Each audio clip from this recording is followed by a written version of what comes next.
Good evening, Savannah, Georgia. Good evening. Thank you all for coming out to our special Public Service Public Service Commission Candidate Forum. Can we give it up for all our candidates that showed up tonight? We'll have formal introductions in a minute. My name is Orlando Scott, and I'm the communications chair for the Democratic Party of Chatham County, and just want to thank you all again for coming out. Thank you for Coastal Georgia of Democracy, Savannah Indivisible, for hosting, also sponsoring this event. Let's give it up for them. They're doing a lot of great work in the city. So definitely, again, thank you. I want to welcome the candidates. We'll have formal introductions in a minute. I want to acknowledge all public service officials here in the building. I see Ms. Trish Brown from the Board of Elections. Let's give it up. Ms. Glenda Jones from the Board of Elections. I see my brother Corey Foreman from Bryan County, the chair of Bryan County Democrats. My main guy, Jane Jones, first congressional chair of the Democratic Party.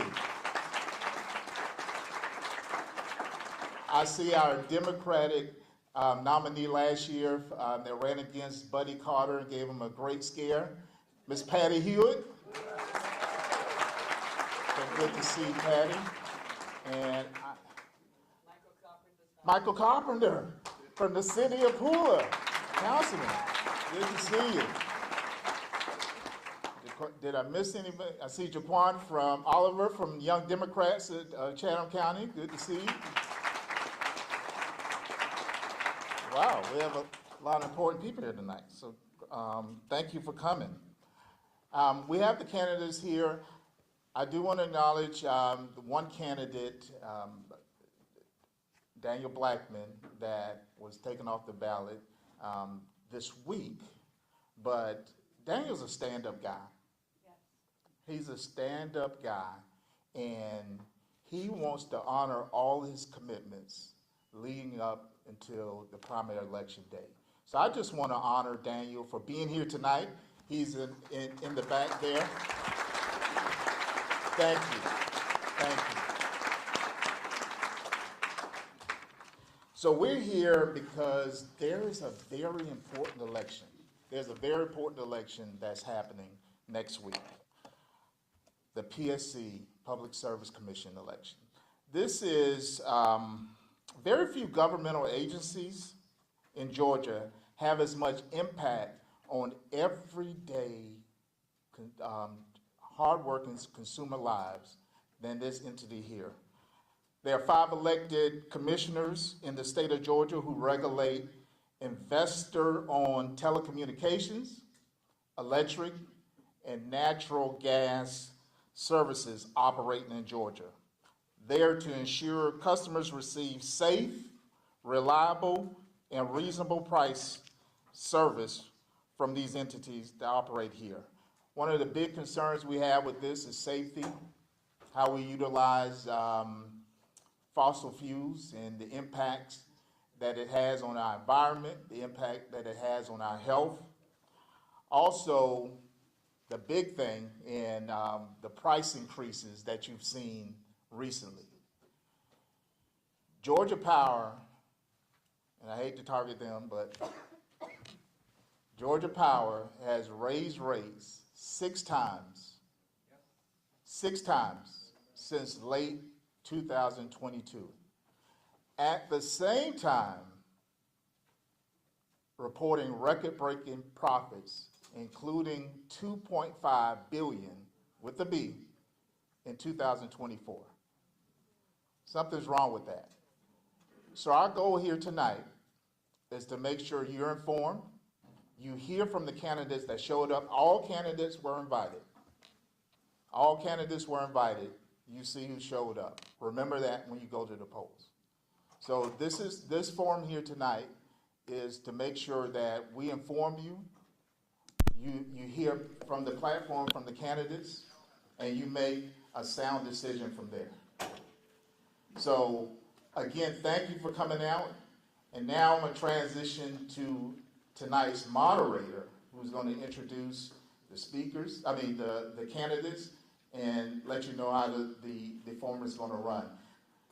We have probably one of the best, she's here tonight, so the best news anchor in coastal Georgia, 33-year veteran, numerous accolades, numerous honors. In 2023, was elected Georgia Association for Broadcasters Hall of Fame, and just all around nice lady.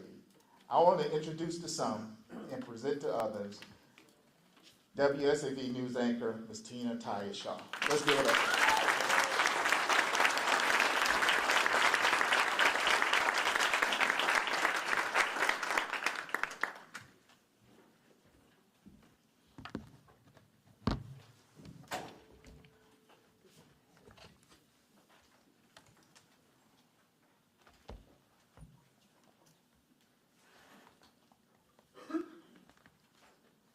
Good evening, everyone. Good evening. It is such a pleasure to be with you tonight for this important moment. I am WSAV TV's Tina Tyus Shaw, and I'm excited because there are so many people in this room at the Coastal Georgia Center. I am very excited. This shows that you care about the upcoming election. So let me tell you a little bit about this forum and what it will feature. The candidates for statewide Public Service Commission primary seats 2 and 3. Early voting ends tomorrow, and of course Election Day is happening next Tuesday, the 17th of June. We want to welcome all of you, our live audience, but we also want to welcome those watching on WSAV.com, courtesy of Coastal Georgia for Democracy's YouTube page. Thank you for setting that up. We're glad to be able to share with our viewers this important moment. Coastal Georgia for Democracy, Savannah Indivisible, is the organization sponsoring tonight's event. They wish to thank West Chatham Democrats and Skidaway Democrats for their help. Now, before we get started with tonight's topics, it's important that we get a lay of the land, find out how the forum will run. So candidates, good evening to you. You will have 2 minutes each for opening statements and 90 seconds for each question. Now, if there is rebuttal, you'll get 30 seconds. We have timekeeper here. Where's the timekeeper? Chris, raise your hand. All right, that is Chris. He's the chair of Coastal Georgia for Democracy. So, Chris, thank you for serving as a timekeeper tonight. We appreciate that. Again, each candidate 2 minutes for opening statements. When we're wrapping up, each candidate will have 2 minutes for their closing statements.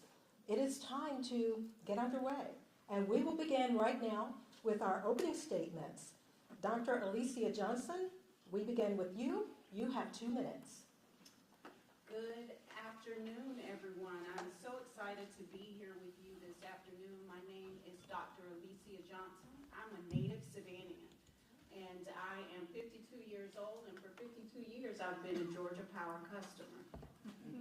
So I'm intimately involved with all of the rate hikes and how much we have to pay for electricity. I'm running to serve as your Georgia Public Service Commissioner for District 2 because I believe that our state deserves forward-thinking energy policy that puts people over profits.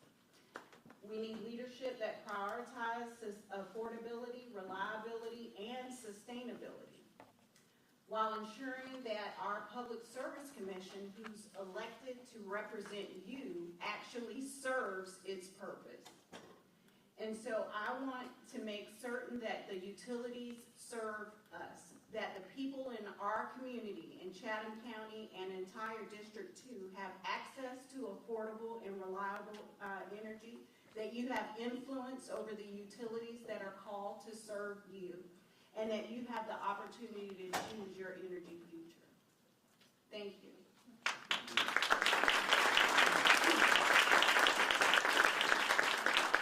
Dr. Johnson, thank you. Mr. Hubbard, you are next with your opening statement. You have 2 minutes. Thank you. I really appreciate the opportunity to speak before you. So I'm Peter Hubbard. I live in the Edgewood neighborhood of Atlanta for the last 10 years.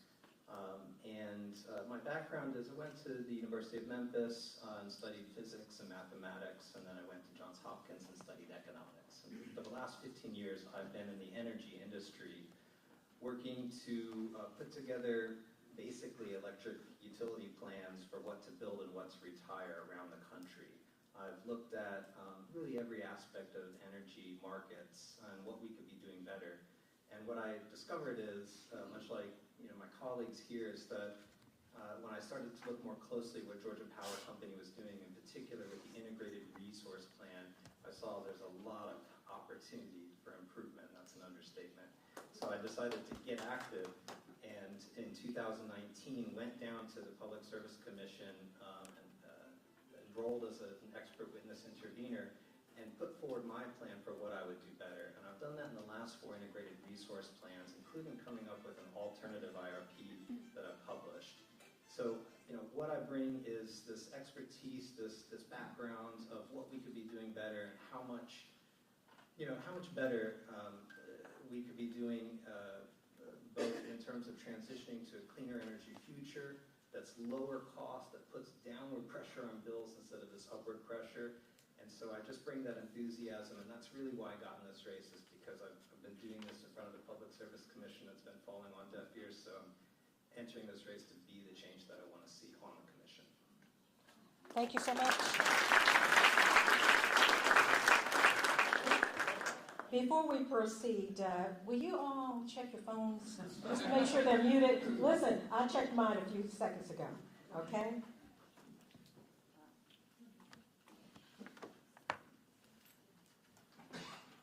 And now, Mr. Jones, you're up. Your opening statement. Thank you very much. It's a pleasure to be here. I'm slightly distracted being in this room because at this very moment, my daughter is taking her final out at UC Davis right now in a setting just like this. So I'm like saying a prayer for her right now, okay? But I'm Robert Jones. I've been here in Georgia for 9 years. I got interested in the Public Service Commission back in 2022 when I looked at the rate case decision they made and really what was the rate of return that the commission was awarding. And I came to the conclusion that, in fact, the commission was being way too generous in terms of the reward that Georgia Power was receiving relative to the financial risk that it was taking on. And I took that lens from my experience of having worked at the California Public Utilities Commission, having gone through rate cases with electricity companies, with telecommunications companies, and actually coming out toward deregulation on the telecommunications side. So my assessment really of how the Georgia Public Service Commission is really operating, it's much too generous, much too favorable, much too cozy with the really electric utility that's out there. And so, it being a monopoly, when I look at Georgia Power, they are doing the textbook perfect way of basically trying to influence regulators. And so quite frankly, you're being underserved. You don't have independence, you don't have objectivity. And so I looked at the situation and said, let me bring my experience and service and see if in fact I can be of benefit to you to basically balance this risk-reward equation and put it more in terms of Georgia Power taking the risk and we getting more of the return. Thank you.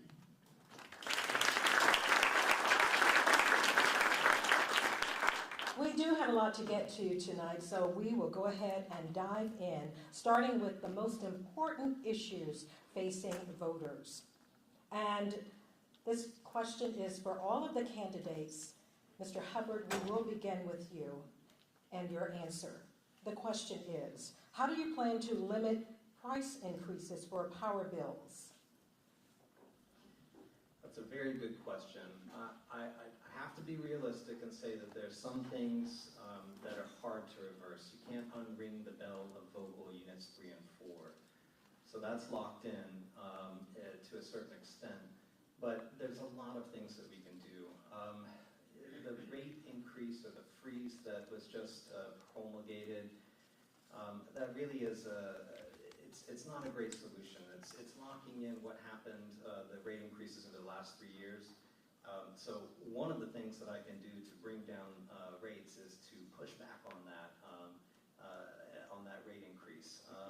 Some of the things that are in there, for example, just given it, for instance, there's $700 million in extra profit that Georgia Power is getting in that rate freeze. There's an immediate slush fund of money that could be used to lower rates by pushing back there.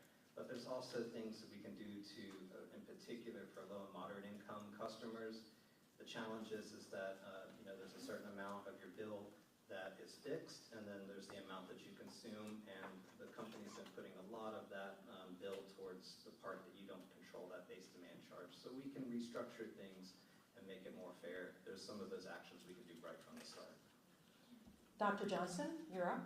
Yeah, so I want to point out and underscore what Mr. Hubbard said, but to also recognize that I'm not running against these two gentlemen. And we agree on most things, and I'm certain you're going to hear us repeat those over and over.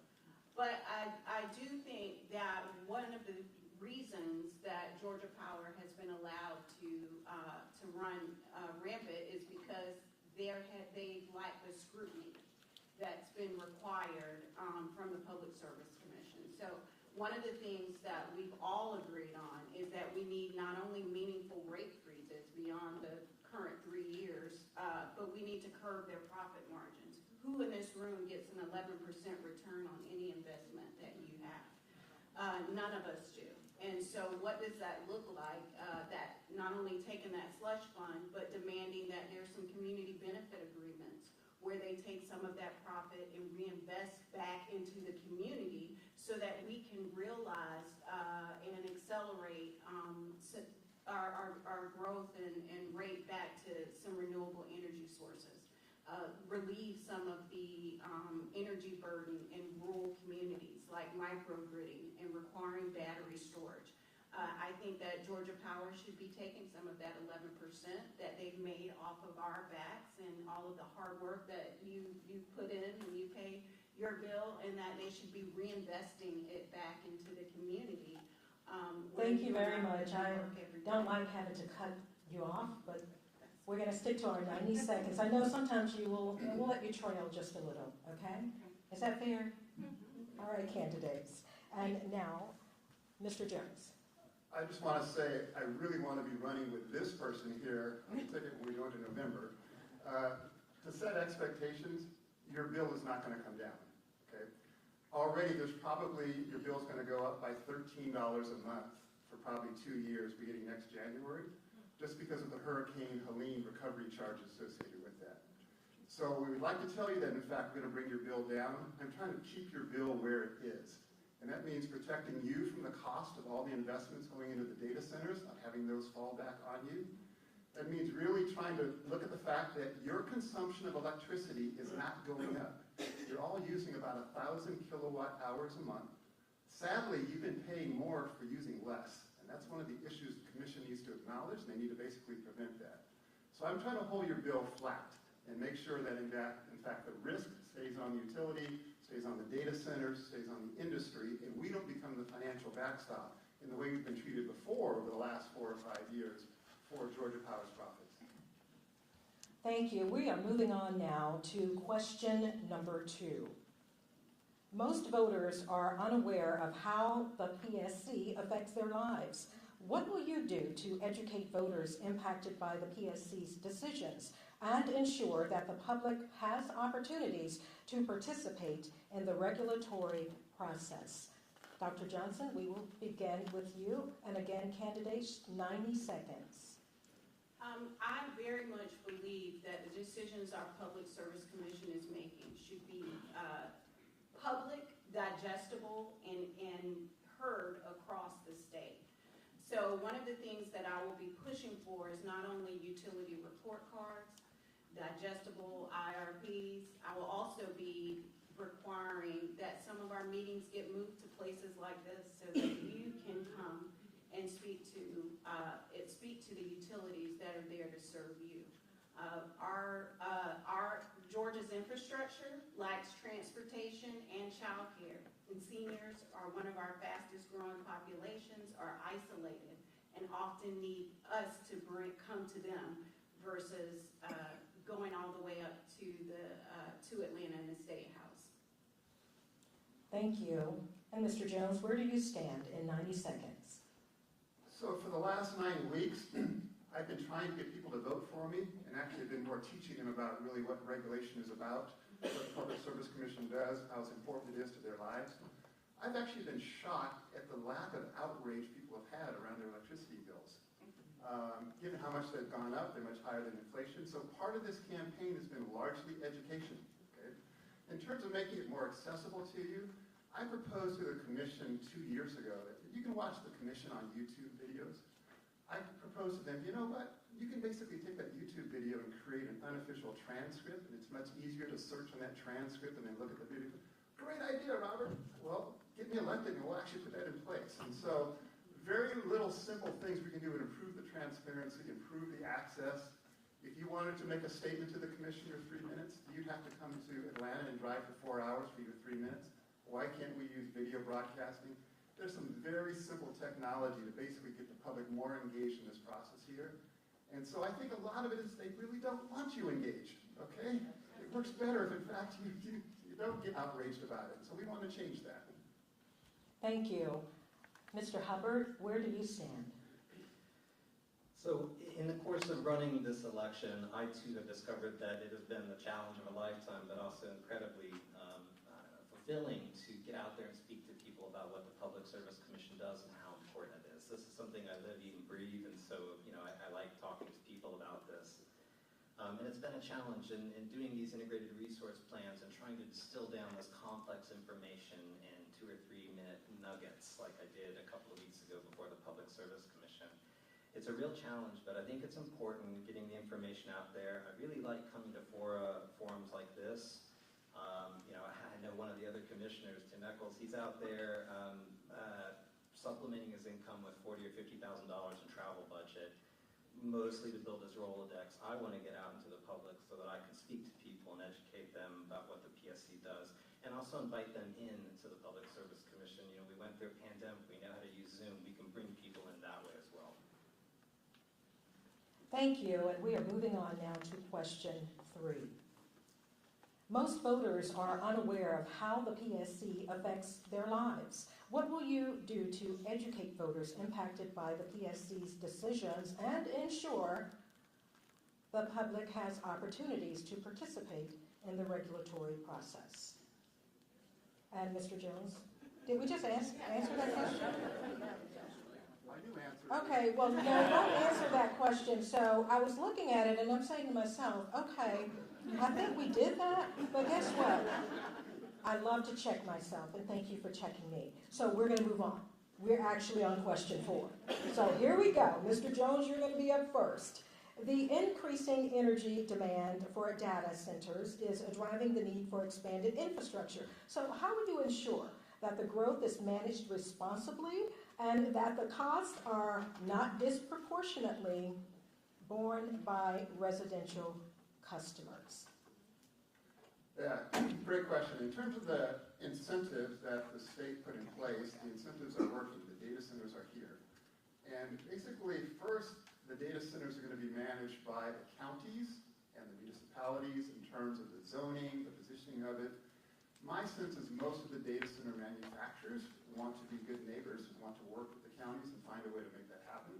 However, they represent a tremendous increase in energy demand. Right now, I think we use about 17 megawatts of electricity on a regular basis here in the state of Georgia.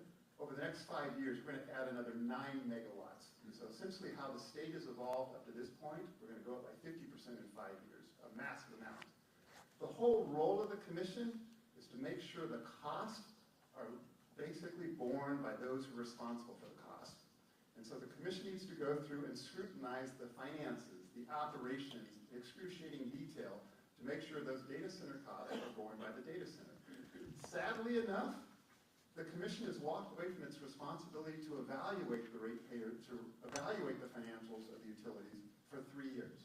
So in my position, it looks like Georgia Power is basically going to be self-regulated or unregulated for the next 3 years while these data centers are coming on, and that's what we want to get on the commission. You're seeing a lot of movement right now. We've got to go have a rate case to review the financials and the operating costs of Georgia Power. Thank you. Dr. Johnson? And I spoke to this a little bit, totally agree with Mr. Jones, but I think that what we also need to do as a public service commission is to implement robust environmental and equity impact assessments and evaluate how those plants and data centers are impacting frontline communities and enforce, again, community benefit agreements. We need to require them. Is there a reason why we haven't asked them that when you build your data center that you have a solar rooftop, that you have battery storage, that you are reinvesting back into the grids and the water supplies of these communities, and that you are also creating job opportunities and other means of putting the community on Front Street. And that's not happening. We're not seeing that. And so that looks like job opportunities, environmental safeguards, that looks like public health protections, and those community benefit agreements need to be enforced by the Public Service Commission. Mr. Hubbard, your thoughts now. Yeah, the question about how do we accommodate this increasing demand that's driving infrastructure and how do we pay for this in a fair way. So, there was a question earlier about how do we do this without raising rates and limiting price increases. We're only using about 40% of our grid. And so we can squeeze a lot more juice out of what we have and spread it over what we have. And so there are benefits to having data centers come, right? You're spreading more energy over the grid that you have. If you do need to build more, then you make sure that they're paying for it, and I'll speak to that in just a moment. But there's a lot of things that you got to do. Let me speak to that. Data centers, I've been saying 5 cents is what they pay versus 21 cents that residential customers pay. It's actually a little worse than that. It's 4.2 cents is what a 100 megawatt data center would pay under that old scheme. Now they say that they fixed that. I went and looked at that rule that they promulgated in January. You can drive a Mack truck through the loophole. It says Georgia Power has the discretion to decide if the rate is fair that they're charging. It's the Public Service Commission giving that to, and this is what they've been doing, rubber stamping it. They're very reactive. They did this, for political purposes. So it's got loopholes, and it's not going to protect consumers. So we need someone who can be held accountable, and that's not what we have yet. Thank you. And now, question 5. All right. With more than 800,000 Georgians living below the federal poverty line, what policies do you support to protect our low-income and vulnerable communities in utility rate decisions? Dr. Johnson, we will begin with you. Yeah, absolutely. So 42% of Georgians live in asset poverty. They're the working poor. When we go down into rural communities, we see that number rise to 52%. In some of our neighborhoods here in Savannah, childhood poverty is 80%. The rates that have been put in place disproportionately impact households of color, folks that look like me. And that means that they are experiencing more disconnections and putting their children at greater risk. And so one of the things that I think is very important to do is not only continue educating people about what the Public Service Commission does, but actually empower them to have a voice with the Public Service Commission, making those meetings open, making those meetings transparent, and ensuring that the Public Service Commission's decisions center people and not the utilities that are here, particularly Georgia Power. Thank you. Mr. Hubbard? Yeah, so the question about how to provide protections and for all the folks that are below the poverty line, I want to raise up what Dr. Johnson said. First of all, public health is an incredibly important part of it that's often overlooked. So natural gas is combust in your house. Kids have a higher incidence of asthma. That's one way we can protect lower income folks is by transitioning away from harmful fossil fuels. The disconnections part is also incredibly important. It's around 200 to to 250,000 households, and there's 2, 3, 4 people in each household that are disconnected every single year by Georgia Power Company as they're making that $2.5 billion profit. So there's a lot that we can do if we have commissioners that frankly care. I talked about how you can shift more of the bill away from, towards consumption and away from that flat charge that you have no control over, and that's been very challenging for fixed income seniors in particular, when, despite their best efforts, they're still paying $40. So there really is a lot that we can do, but we just need people that recognize these issues and are motivated to do something about it. All right, thank you. Mr. Jones? So monopolies, in order to receive their franchise, had to make a commitment that as a utility, the service is reliable and the service is affordable for everyone. And I think the commission has lost sight of basically that core objective in terms of why you have a monopoly utility. Today, the federal poverty level is set at $14,000. The way we provide assistance from an energy credit standpoint is twice the poverty level, $28,000. As we see price increases going up in terms of electricity, as you see more inflation coming in from the federal government, the people that are slipping into the range of poverty is increasing. So therefore, we've got to be looking at the fact of the income distribution of here in Georgia and making sure that that threshold keeps moving up in terms of eligibility as prices go up.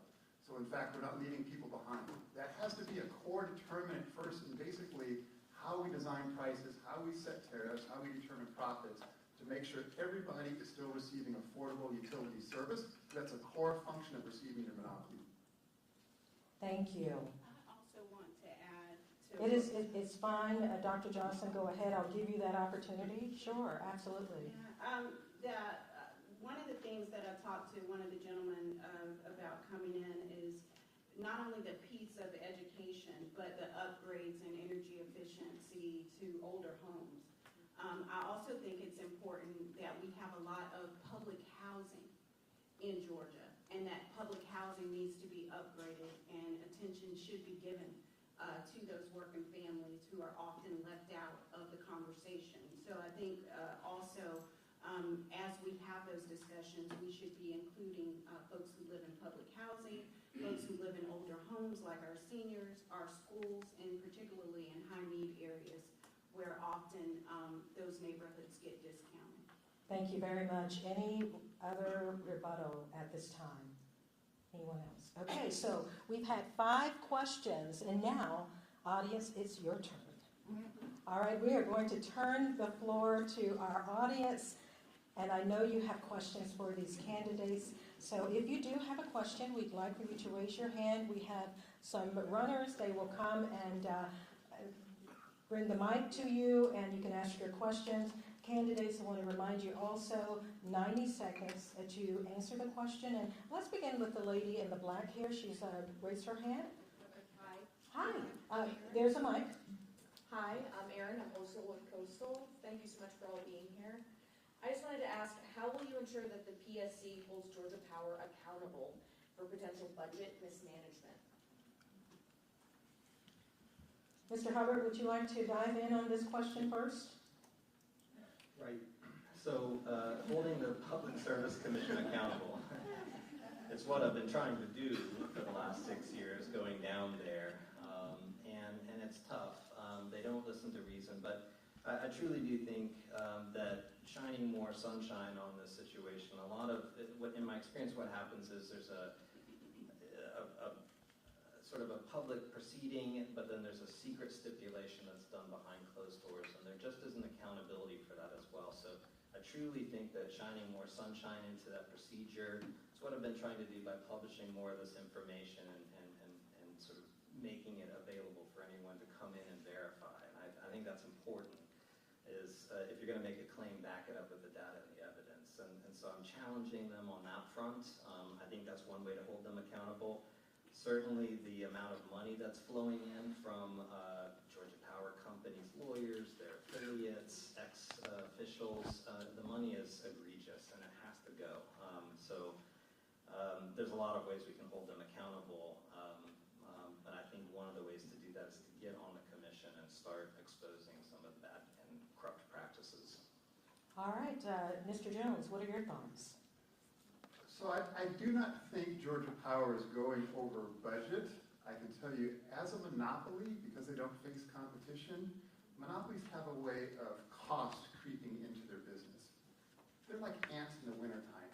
Those costs show up everywhere, and they accumulate to be a large amount.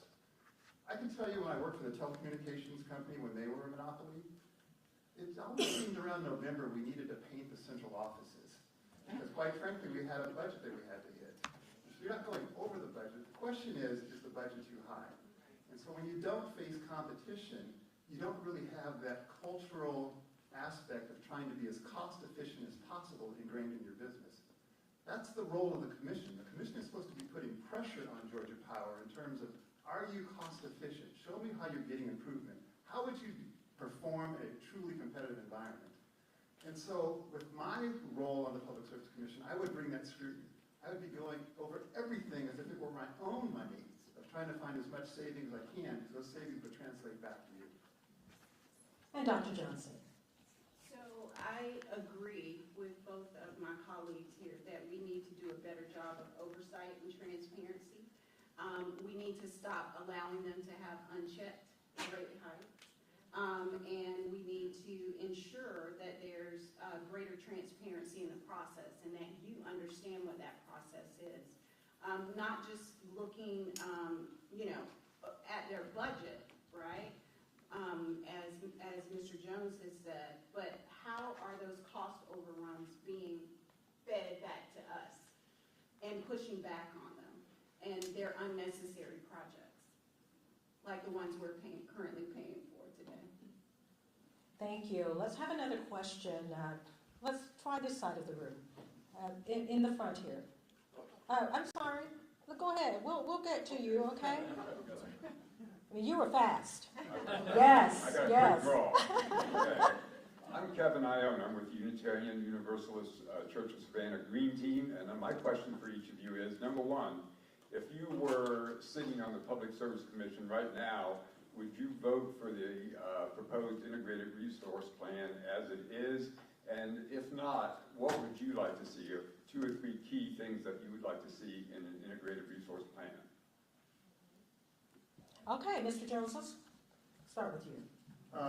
As is, in terms of what Georgia Power submitted or asked for, the answer would be no. Because in looking at some of the other people who participate in the Integrated Resource Plan, there's a group called the Clean Energy Buyers Association. And basically, these are investors that want to bring in technology that is renewable to serve data centers that would offset a lot of the fossil fuel that Georgia Power is proposing. So the short answer is no, I would not rubber stamp Georgia Power's request for an integrated rate plan. Dr. Johnson? I too would not vote for the current IRP that's in place. I think some of the things that we need to see in IRPs are strengthening our grid resilience with extreme weather, like we all experience here in Savannah, that we should advocate for a more resilient and prepared grid, that we should be looking at them modernizing our infrastructure, expanding battery storage, and microgridding, particularly for rural communities and those of us who live on the coast. Thank you. And Mr. Hubbard, your thoughts? This is a great question for me because I've put together an alternative resource plan, Kevin. And so I published that at the Georgia Center for Energy Solutions. If you Google that, you'll find that website. The things that I would not vote for this integrated resource plan, as I think I made clear in my testimony, the coal is uneconomic right now to run. We don't need to be running coal. They say that it's for reliability purposes. My analysis says otherwise. We certainly shouldn't be building new fossil gas that we're going to be locking in for 40 years, that our children will be paying for. We just don't have the time. There's a climate crisis going on. And I'd add more solar rooftop, community solar, even some utility scale solar. There's drawbacks, and especially batteries. Batteries, when they're strategically put here, there, and everywhere, you can avoid building a lot more transmission. It's just a more efficient way to do things. So there's a lot that I would do, and my analysis showed that we have a lower cost solution by embracing the renewables and the batteries and steering clear of the fossil, and without sacrificing reliability and driving down emissions. So there's a better solution. I put it forward. I just need someone to be able to do something with it on the commission. Thank you. Now question number 3. Let's start here for question number 3. The lady in the pretty peach shirt top. Thank you. This question kind of segues off of Aaron's question. Part of the PSC's responsibility is to understand the reasonable financial needs of the utility. What will you do to investigate Georgia Power's organization to ensure its internal spending is reasonable? And let's go with Dr. Johnson first on this question. Again, I think that the PSC has not scrutinized anything Georgia Power has put forward. So requiring audits and back audits of their prior decisions is something that we absolutely should be doing. We should absolutely be requiring cumulative impact assessments and before approving anything else. What have they done and what are the impacts of those decisions that we see now? So I think having greater scrutiny as a part of the process and check on no longer allowing those unchecked rate hikes are things that we should be doing. And we should be even taking the current IRP that's in place and pulling it apart and scrutinizing every piece of it along with impact audits and assessments. Thank you. Mr. Hubbard. I want to start in a second the audit. So if we go all the way back to the 2007 Integrated Resource Plan, when there was the idea of building Vogtle Units 3 and 4, that was predicated on load going up at about a 30-degree angle. That load never materialized until now, is what they're saying. But even now, they're saying that we need to build all this new infrastructure to accommodate this new data center load growth. I fundamentally disagree with that, and I see that there's something very similar happening to what we did with Vogtle. So audits are important. I also think, just in terms of, a company does need to make an investment or a return, right? But right now, Georgia Power Company is earning far above what the market rate is, and that's to the tune of about $700 million extra per year. So, I mean, there is money that we can claw back while Georgia Power Company is still very profitable and use that to lower bills. So there is money available. We just need someone who will push back on this exorbitant return on equity they have with this monopoly utility. Thank you very much. And Mr. Jones, let us get your thoughts tonight. So I study and analyze the Southern Company and Georgia Power's financials very closely. I look at their operating costs. There is nothing yet that has jumped out to me to say, in fact, there's something amiss here. Quite frankly, I think Georgia Power is actually a fairly well-run company. I don't think they have bad people. They're not looking out to gouge us. I look more at the commission. Is the commission really doing its job to scrutinize and look for opportunities to save costs there? And I think Georgia Power is probably doing everything from a monopoly standpoint that it can. It's going to push the envelope, and the commission's allowing it to push the envelope. So therefore, it comes down to really the commission. I think the commission has some good staff to really go in and scrutinize the company and to follow what the staff is recommending in terms of pushing back on it. What I see right now is the commissioners, because they take campaign contributions from the interest groups and employees of the parent company and affiliates, they've been compromised. And so from that standpoint, they've lost the independence and objectivity to really represent their interests, and that's what I would change. Thank you. We are moving on to question number 4, and let's come over here. Thank you so much, the pretty lady with the glasses and the pretty hair. All right. Hi, I'm Mary Landers. I'm the reporter with The Current. My question for you, I have many, but we'll start with where do you each stand on net metering for rooftop solar? Okay, so we will begin. We're good, Mary? Okay, we'll begin with Mr. Hubbard on this question.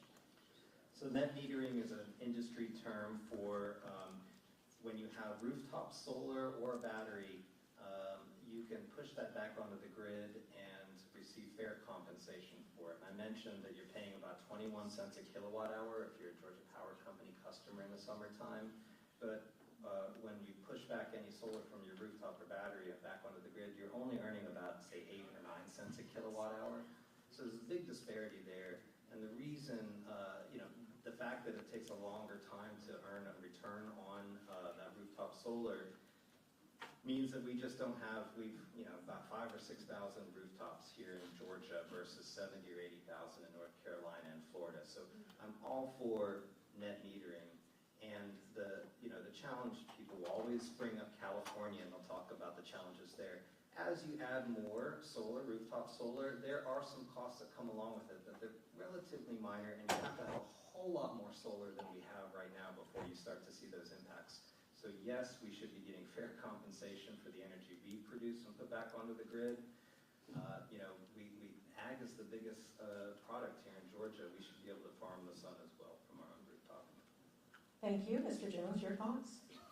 Very similar to Mr. Hubbard's comments, okay? I mean, very supportive of net metering. I think they call it net billing right now, and it's about 7 to 8 cents that the Georgia Power will credit you back for the kilowatt hours that you send. You put the infrastructure there. I've seen the number should be around 14%.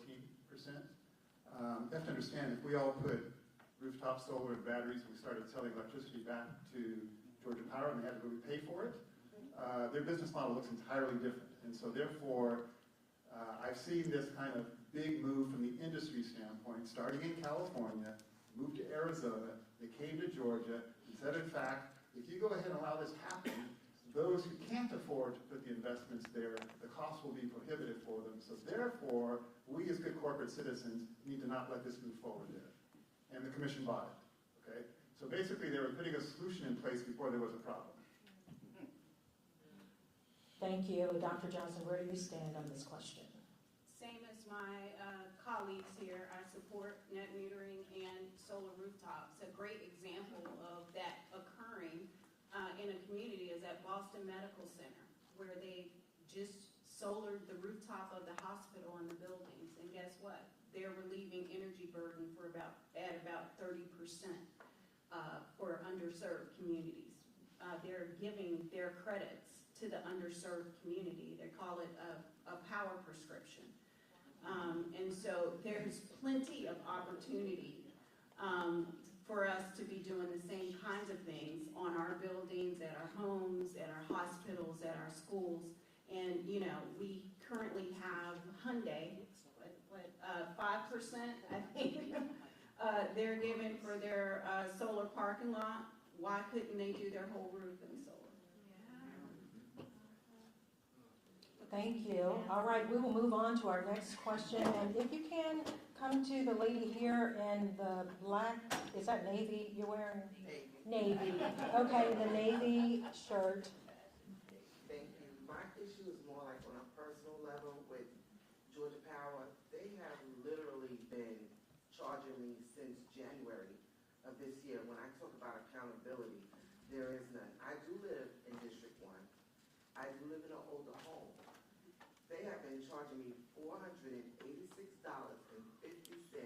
since January 1st. I have every receipt.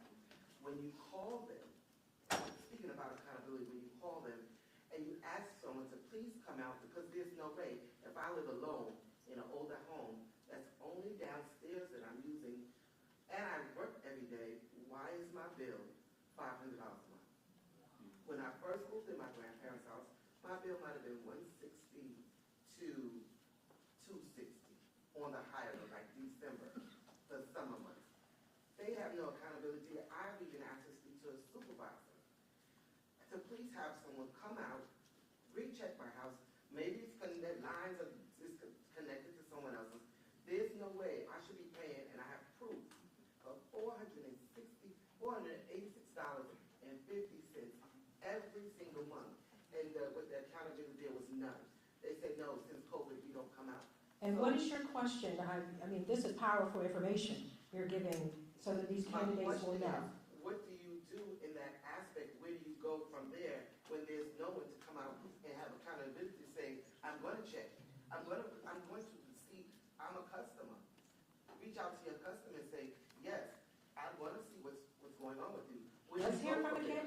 I don't like to cut you off, but I want to make sure we get as many questions in as possible. Mr. Jones, tell us, Situation, what do you do when you go?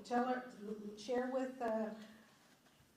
this young lady what you do. What would you do in terms of supporting all of our residents here in the state of Georgia?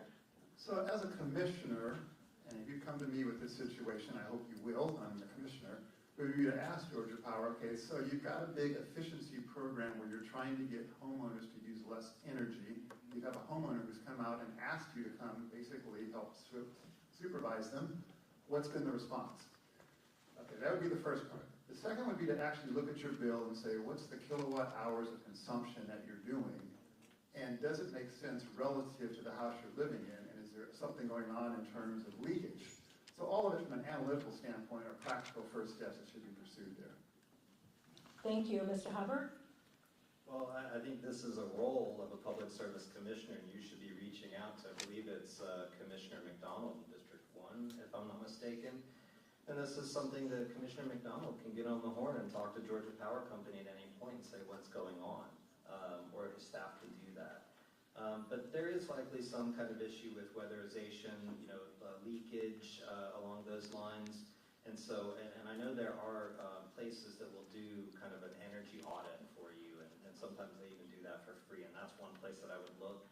And it could also be the tariff, the actual rate that you're paying. Sometimes what they do is they look at your big consumption in the winter, and then they just average that, and so you get this long, sort of locked-in bill. That's, I mean, $500 is a lot. What's your square footage on your house? Well, I only use it downstairs, there's no air or AC upstairs at all. The footage downstairs might be 1,500. Yeah, that sounds pretty high. Just one more thing, though. I know that sometimes, if there's 4 months of high summer rates, 8 months of lower winter rates, but if there's one day on your bill that overlaps the summer, they'll charge you that summer rate. It's just one of hundreds of ways that they milk the system. Okay, Dr. Johnson, let's hear from you now. Yeah, so I just leaned over to Mr. Hubbard and said she probably needs a weatherization audit.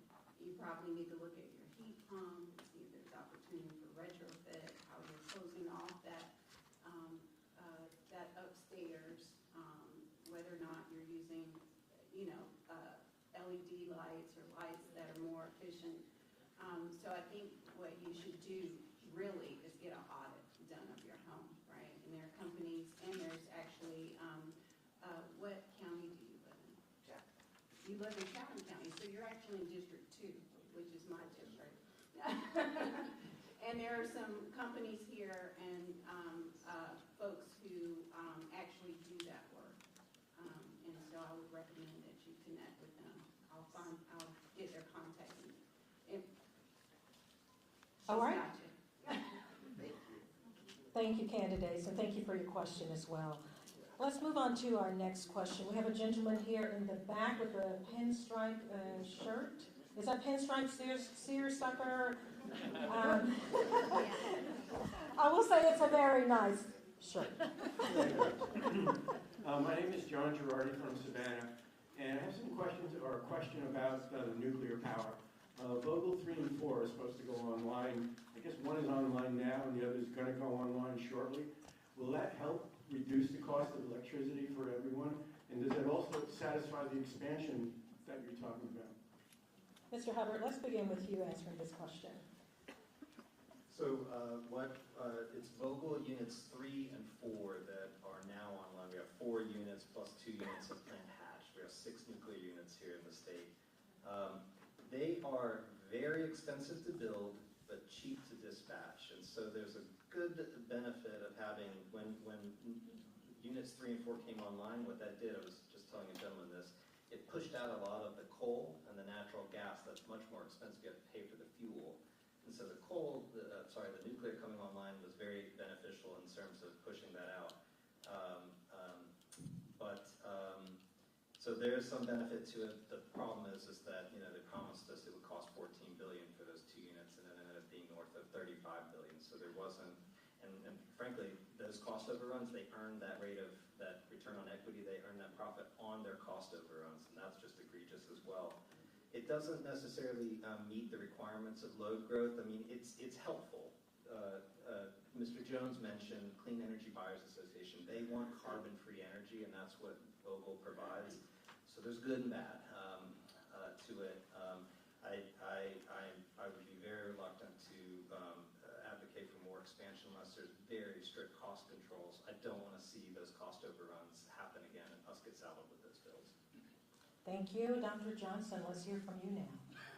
I'm going to say ditto, because again, we're going to be repeating each other. And but I think what we should underscore is that can nuclear reduce some of that cost? Yes, but it costs so much to put in place. And so we should be looking at opposing any future utility attempts to pass those costs and fuel hikes back and overruns back to us. And Mr. Jones.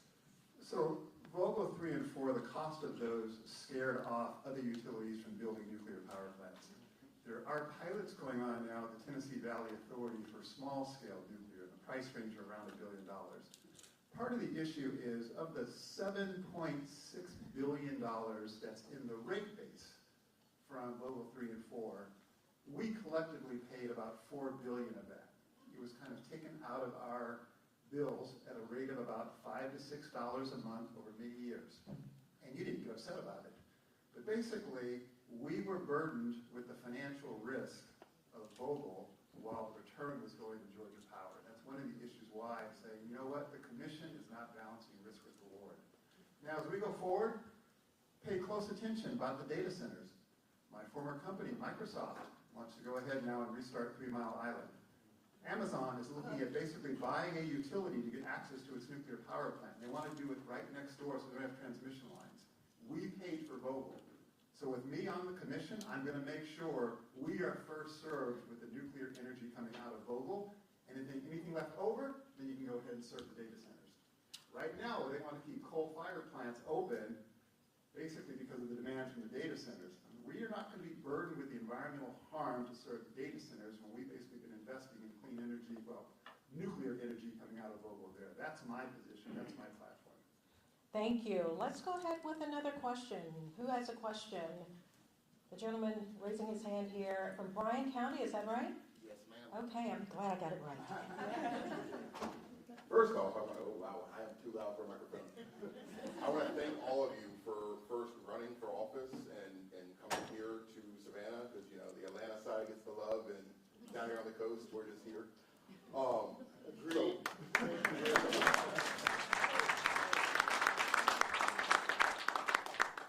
So I wish that you all could go for the general election in November, and being that it's low turnout, you know, my question is, one, what are you going to do to ensure that Georgians participate and put that education out to have that strong turnout we need to win the election? And the second part is, what are you going to do to ensure that transparency, once elected, to Georgians to educate them on how Georgia Power works and why their bill increases? Mr. Jones, we'll begin with you. So this low turnout election was by design.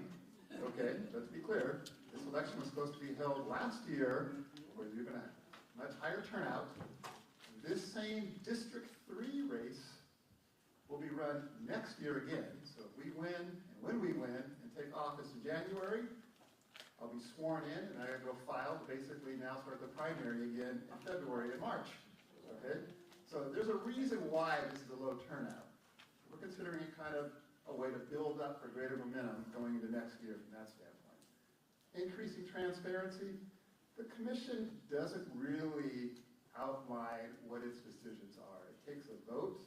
Georgia Power comes in with a stipulation agreement. The commission votes on it. If I'm sitting on the commission, you will see exactly how I reasoned, rationalized, processed, and came to a decision. You may agree with it. You may disagree with it. You'll know exactly all the facts I took into account. So when we have a conversation, we can have a really debate, a good, robust, other than you voted yes or no. And the rules allow for the commissions to issue opinions, and for some reason they don't want you to know what their thought process was and how they reached them. Thank you, Dr. Johnson. So one of the ways ways to overcome voter suppression is with overwhelming voter turnout. We have too long in our state our votes have been diluted, right? And so this special election is an opportunity to keep your name on the voter roll. So make sure you're going out and voting. We're going to have one of the largest purges the country has seen right here in Georgia. So voting is extremely important, so I want to let you know that. I also want to let you know that while we will run and represent certain districts, I'm representing District 2. I do not have a primary opponent. I am definitely on your ballot for June 17th and November 4th, and I want you to check a box. So District 2 is there, but we have to run statewide.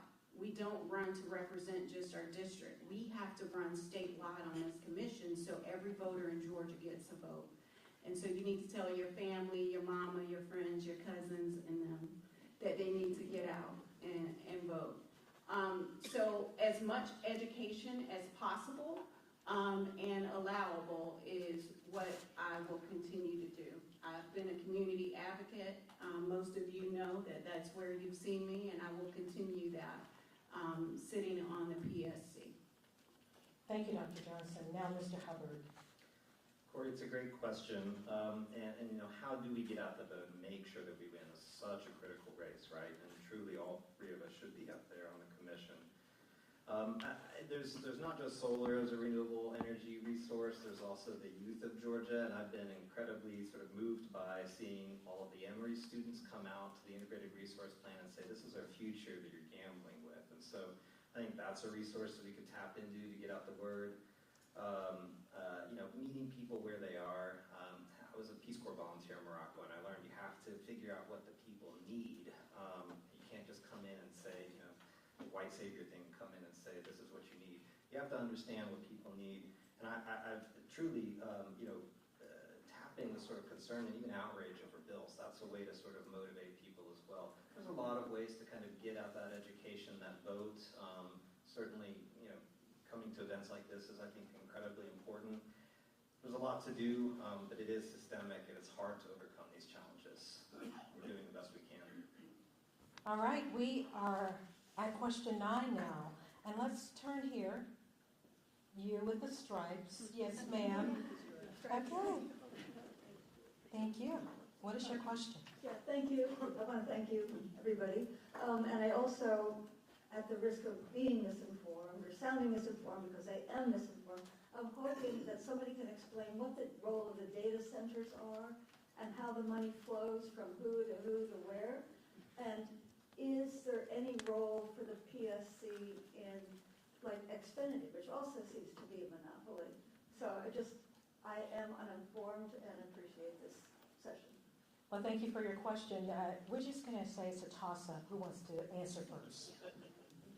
I'll start there. First, in terms of Xfinity, from a communications standpoint, you have choice. You have, from internet and communications, you can go AT&T, you can go Verizon, in some areas you go Google, some places you go Xfinity.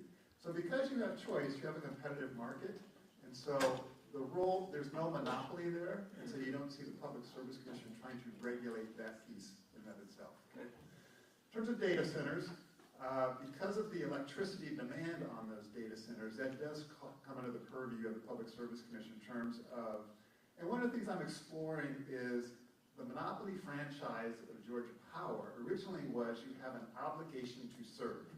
So if you go buy a new plot of land, you build a house, Georgia Power must bring you wires to that. I don't know if that applies to data centers itself. And so that's something to be explored in terms of, does Georgia Power truly have an obligation to serve? And if so, is there an alternative there that needs to be explored? I don't think the Commission's looking at that right now. I don't have a full answer, but it's kind of on my list to investigate there. Thank you very much. Dr. Johnson? So data centers are in the business of making money for themselves, and we really don't get to see that profit. And so that's one of the reasons I want to ensure that we get community benefit agreements. They've been given exorbitant tax breaks legislature and our current administration, and that's why they're attracted, because they're getting those tax breaks. But they are not passing on any of their profits to us and in our community. And so I think it's extremely important that we work not just at the state capital level, right, with our legislatures, but we also need to be working in the city and counties with our economic development authorities, where we're asking the companies who want to come to Georgia that they reinvest in the communities where they're going to be. And so there's absolutely no reason why we should not have asked data centers to have battery storage and solar rooftops or microgridding available. There's absolutely no reason. We just didn't do it. We didn't think of it. So. Thank you. Mr. Hubbard. You asked about data centers and the money, and I mentioned that they're getting the sweetheart deal of about 4.2 cents a kilowatt hour, and we're paying about 21 cents a kilowatt hour. So there's that, and effectively we're subsidizing them, and that's happening as well through the economic development authorities and Governor Kemp. What they're doing is, if there's a sales and use tax revenue that comes from building the data center and buying all the servers and putting it in place, but those taxes are abated, and that's how they attract these data centers here. And then there's long-term property tax, but those property taxes are abated as well. So, you want to have a little bit of incentive to bring them here and bring their tax revenues, but not abate them too much. And I just think it's far too slanted towards those corporate interests, and we're paying the price. Thank you, candidates. Now we'll take our next question from this side of the room. Yes, ma'am. We are bringing the mic to you now. Thank you. My name's Randy. I live in the city of Savannah, Windsor Forest, actually. We have probably the most vocal, active social media in the city. Sometimes it's to the detriment of our poor aldermen. But anyhow, my question, let me back up, preface. I'm from Ohio. My husband is from the Midwest, different state. We have lived on both coasts. Florida, Georgia, Washington, north, south, Puget Sound. What we have found is that Georgia is the only place we have lived that has this brutal summer rate structure. Now, we have many neighbors who can't even run their water heaters in our neighborhood because they have insufficient income. That should also tell you they're not running air conditioning at a safe enough temperature, some of them, especially sick and elderly. Back in the 80s, I'm old enough, I lived through the oil embargo years and all that good stuff. There was tremendous need for capacity and for conservation at that time. We're way beyond that now. Tonight, I believe I heard that we use about 40% of Georgia's electric capacity, if I heard that right. I don't want to cut you off, but I would like for you to ask the question. Okay. This is the reason. We want to make sure we get more questions in, okay? That's all good. right. Okay. Thank you so much. So the end of the question is, why do we have a tiered summer rate structure that should encourage conservation, but we don't need it? We are hurting our citizens. And can we do anything about that, or at least prevent further increases in this ridiculous tiered rate?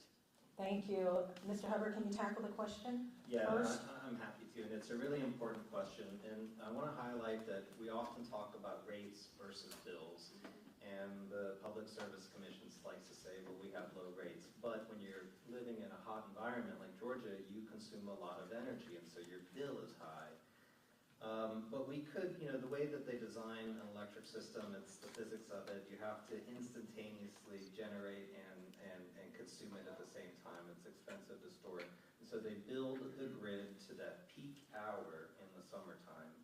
But we could be smarter about it. There are ways to conserve energy and shift some of that peak around, and then you don't have to build a whole new gas-fired power plant. So things like just coordinating with software, the rooftop solar, you can do that and avoid a whole power plant. And that's how we can use the grid grid. It's 47% is my calculus of how much we're using the grid, and we could use it more efficiently without having to build more infrastructure. So that's the approach there. And Mr. Jones? So the whole pricing structure in terms of tariffs, it really is just a design. And so you can go in and say, in fact, this is how much money we need to collect from residential customers, and you can design how you distribute that wherever you want. What I don't know is how much has the commission just defaulted to Georgia Power's recommendation versus how much they've independently looked at it and said, all right, for affordability reasons, we're going to do something innovative here.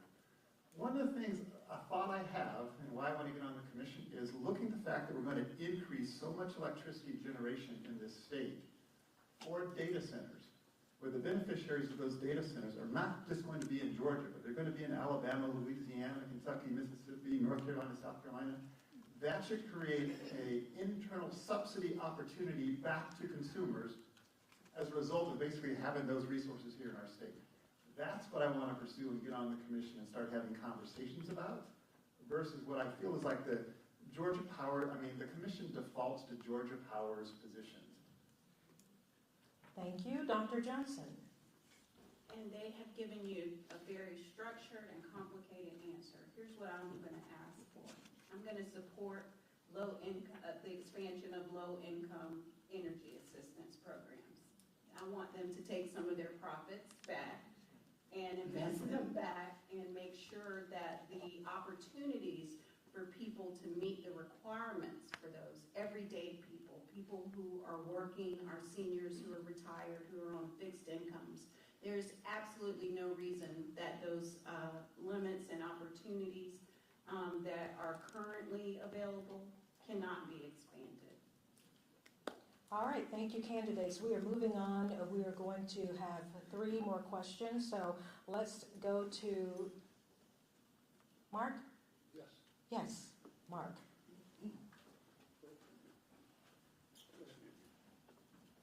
And if we can squeeze in a few more, we will. I'll be quick. Okay. I'm Bob Morgan with Thunderbolt. I just want to find out what risk Georgia Power is running. It seems like they're running no risk because the Public Service Commission guarantees them a profit.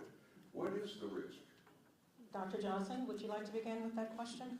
The risk is if we all get elected. That's the risk they're taking. And so they've gone out of their way to invest in the current incumbents' campaigns to make sure that they're seated. So if you want to cause Georgia Power some trouble, then I'm going to ask you to take your rage to the ballot box and make sure that the incumbents are not there on November 5th. Mr. Jones? I had a voter pull me aside recently and said, your answers are too nerdy and you got to find a way to kind of make it more palatable. Here comes a real nerdy answer, okay?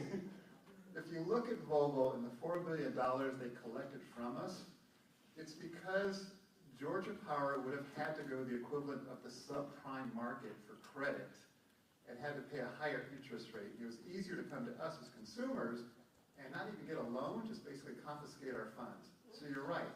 Effectively, the way the commission structured it was in fact a confiscation of their ratepayers to take the risk away from Georgia Power, while at the same time, Georgia Power is sending its profits up to the Southern Company that had a 6.3% dividend yield that was higher than Treasury bills. Okay, what were they thinking? And so, I'm sorry, my wife hears me like this all the time. Story, okay? So the risk reward is just way out of whack right now. All right, thank you very much. Let me just And give a Mr. very, Hubbard? very Yes, brief absolutely. Go response. Accountability, that is their risk. I can't emphasize Dr. Johnson's response enough. They avoid risk in many different ways. So one just example is natural gas, the fuel cost. It's 100% pass-through, even though they make money on the transportation and many different aspects of it. So we have to put more of that risk back on Georgia Power Company, because right now they get a free pass. Thank you. We are on question number 12, and your hand is so high, the light blue shirt in the back, please. So what confuses me about Georgia Power is the fact that these people are providing a utility service, our electricity, that is a utility. I don't understand why they are a profit-making entity to begin with. Because why should they be making a profit off providing a utility like electricity? That doesn't make any sense to me. So I'd like you to comment on that, but also in light of our cooperatives. Unlike a lot of the people here, I've lived in Liberty County and I now live in Bryan County. My electricity has always been delivered to me here through cooperatives. Canuccia Cooperative in Liberty County, Coastal Electric in Bryan County. So does the Public Service Commission oversee these cooperatives, first of all? And secondly, if they do not, does anyone look at or compare Georgia Power's efficiency and costing to our cooperatives? Because our cooperatives often are who's delivering services to us in our rural areas. Thank you. Mr. Hubbard, let's begin with you. So the Georgia Public Service Commission does not regulate the electric membership corporations, but Georgia Power Company is sort of the 900-pound gorilla, and where they go, they drag along a lot of the states. So, you know, some of Vogel is kind of spread around a little bit. But the electric membership corporations, they are more responsive to their members who own them, and the members are asking for clean energy, and so there's a blanket, a sort of umbrella organization of the EMCs that procure green energy for the EMCs. As to why, so I mean, it's very important, even if you're an EMC customer, you should be paying attention to the Public Service Commission because it influences everything. As for why Georgia Power Company is for-profit, it's a social construct, and the deal is that they can make a certain profit, but we have to regulate them as a Public Service Commission in their interest. And you know, if you don't have someone that regulates them, then that social construct, that deal breaks down. Not that you know, the TVA is publicly owned, and it has some similar challenges. There's building a lot of natural gas up there, so it's not a perfect solution to be publicly owned. But you do need oversight and someone scrutinizing them and questioning, you know, why are we building this? And we don't have that right now. Let's hear from you, Mr. Jones. Great question. The commission does take a look at the financials of the EMCs to make sure they're taking on the necessary debt, to make sure they're financially healthy. Beyond that, the members of the co-op go ahead and regulate and manage that piece of it. Why is Georgia Power a for-profit company? And they've wow, they really did it well, okay? From a regulatory standpoint, they did it well because really the for-profit aspect of a monopoly was designed to incentivize them to go ahead and build infrastructure out to non-profitable areas, rural communities. How Georgia Power organized this to have that served by EMCs, while Georgia Power is actually concentrated in high-density areas where its costs are really low, but its profits are really high, I say congratulations, man. I mean, you're the envy of everybody in the utility industry, but you're getting away with a lot, okay? I can't fix that. But in fact, how they got there is amazing from a monopoly utility perspective.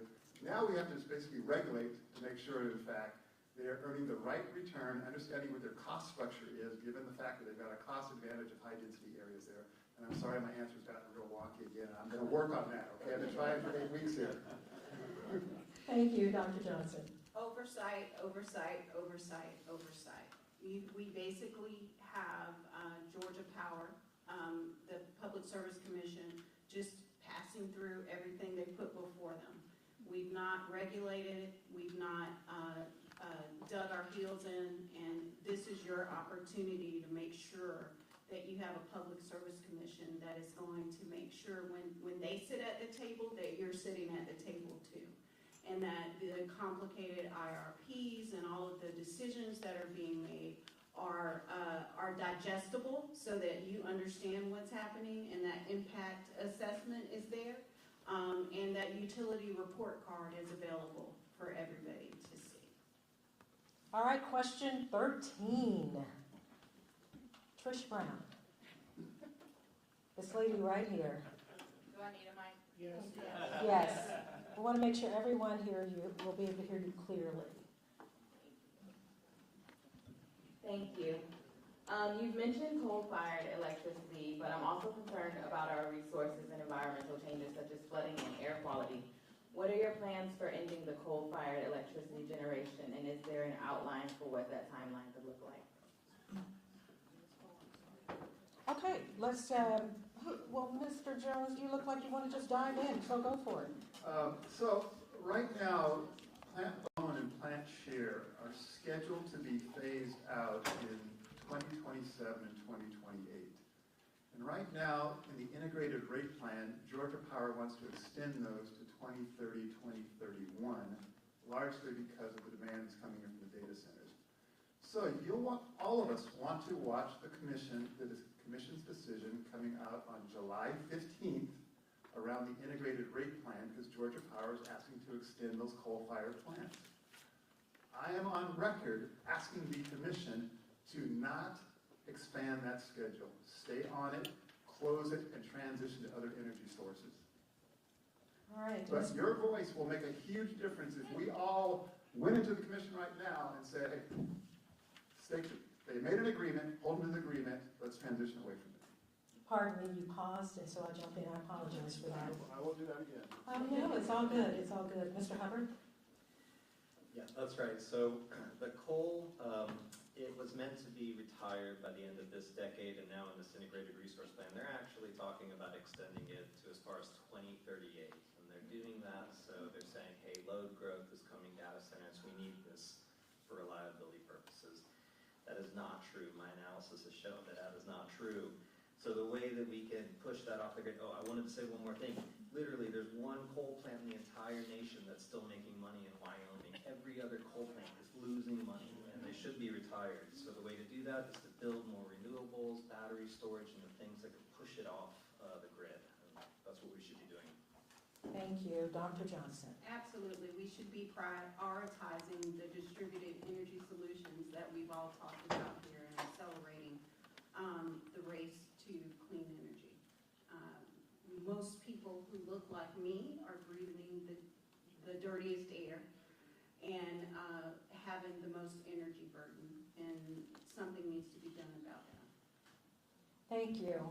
So we are reaching the point of this forum where I'd love for everyone to ask their questions. So I've decided that we would just take one more from the floor, and we also have a couple questions, maybe two, I will say, from people who were not able to attend, and then we will wrap up with our closing statements from the candidates. So I know you have been anxious. Go ahead. I'm not anxious. I know you were. Let's do it. Well, let us hear your question. So, well, first of all, Trish, what a show off. What a great question. Mine is not nearly as sophisticated. I just look at the numbers. First of all, I think that we'd all be blessed to have the three of you elected. That's not going to happen. And obviously, Ms. Johnson, you're moving on. But I think I would speak collectively for people here that Ms. Waits is not here, but I would be hopeful that the two incredibly qualified candidates to the left and right of Alicia, I hope you'll support each other regardless of the outcome, because I think that, when we talk about being in this big tent, I think every once in a while we need to go to a corner of that tent and get behind folks. So I hope that happens. And I don't have a question. That was really a comment. Well, thank you very much. So we will have one more question from the floor. Let's look. Which direction? Oh. Yes. When you fly over Georgia, there's so many new buildings, 1 or 2 stories, so flat, and I don't see any solar panels. Why not? Why haven't we pushed for this? We just haven't asked for it.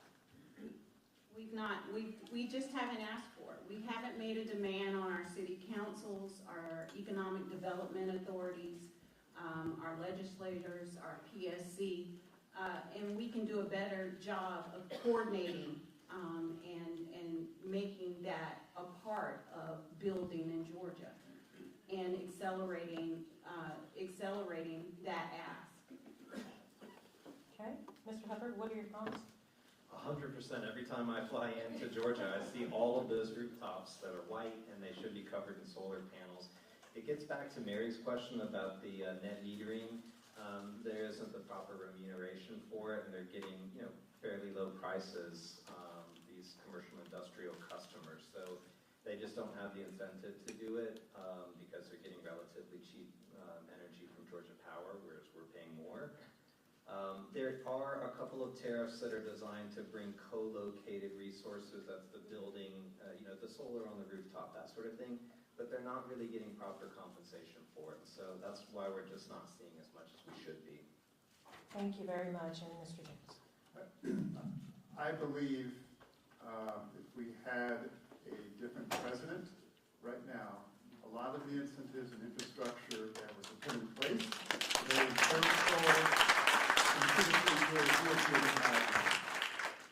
It's sad we're now we're going the absolute opposite direction. Okay? That being the case, though, I'm watching data centers very closely. Data centers are going to have a lot of on-site electrical generation capacity.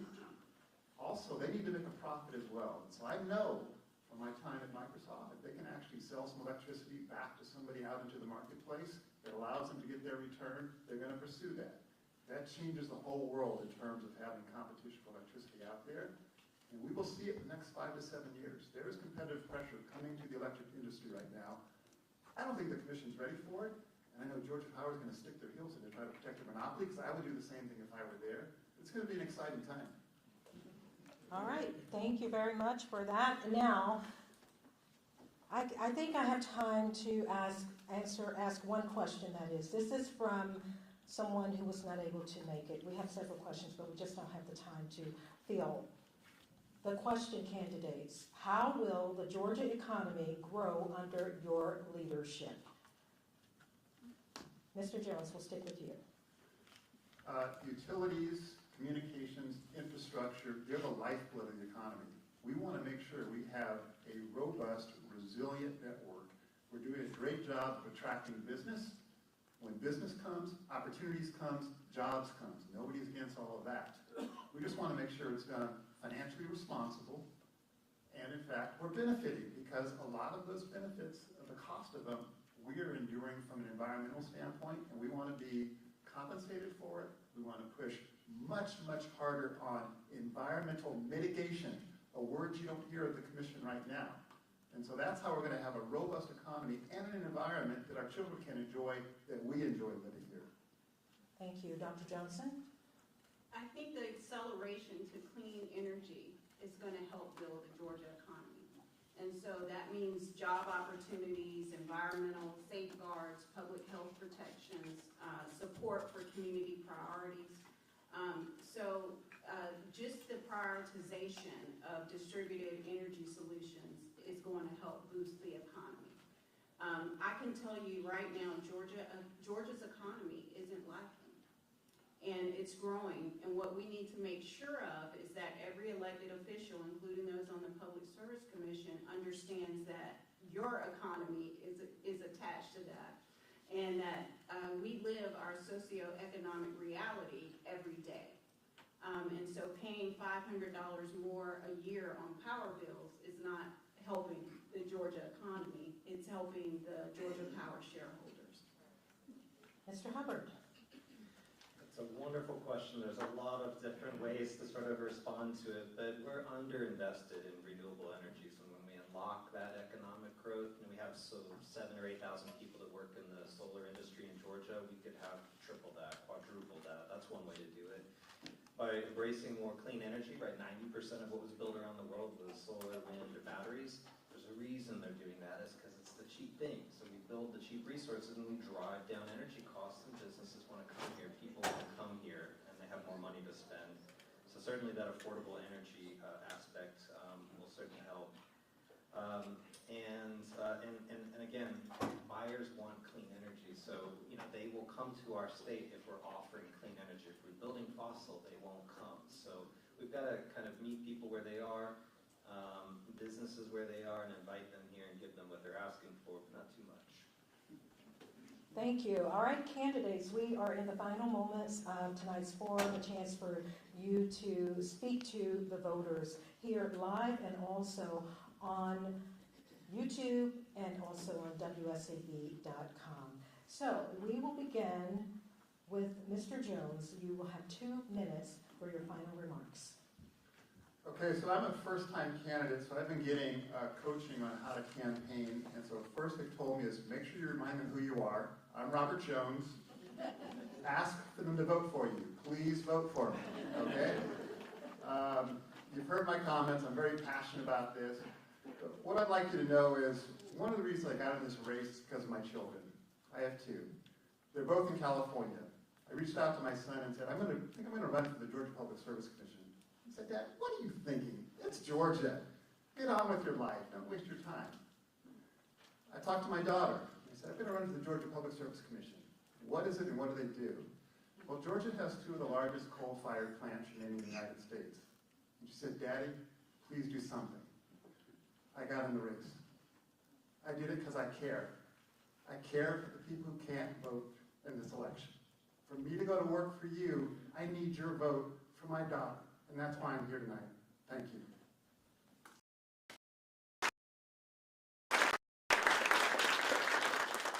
Mr. Hubbard, you have the floor. So I really appreciate the opportunity, and my name is Peter Hubbard, and I am asking for your vote today, tomorrow, or Tuesday, June 17th.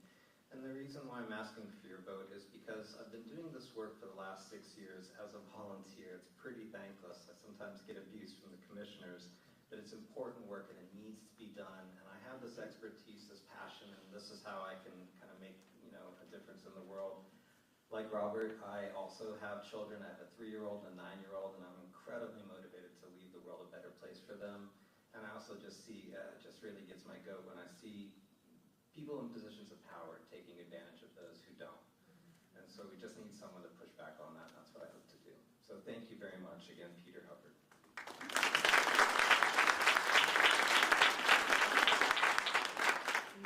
Hi, I'm Dr. Alicia Johnson, and I am your Democratic nominee for District 2.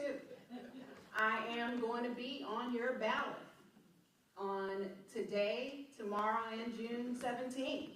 I will also be there November 4th. And unlike career politicians and industry insiders, if anyone here who knows me, they know that I'm committed to serving you, that I'm committed to serving people that the everyday Georgian and not corporate interests. That I believe in open dialogue and public participation and fair decision making that benefits everyone, not just the select few. I believe that the decisions made by the PSC affect every single Georgian every single day. Our utility bills, our energy choices, and our economic future are on your ballot. And it's extremely important that you show up and vote.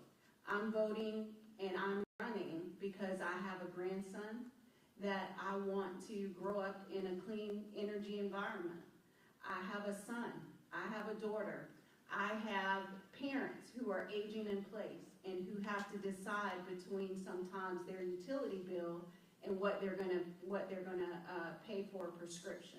And I don't believe that they should be doing that. I believe that we need a bold leader who will fight for fair rates, clean energy, and a more accountable commission. I'm that leader, and with your support, we can build a better energy future for Georgia. So let's lace up our boots, put on our backpack, and get out and vote.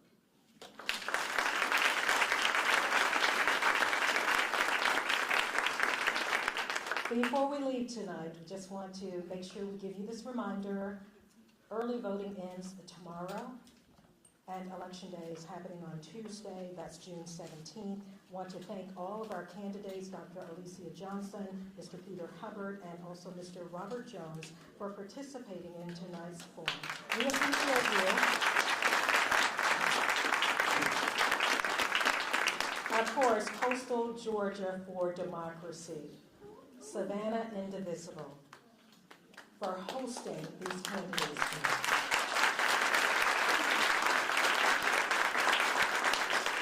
And lastly, to our audience here and to all of you watching online, again, thank you. We hope you will exercise your right to vote, and have a good night, everybody.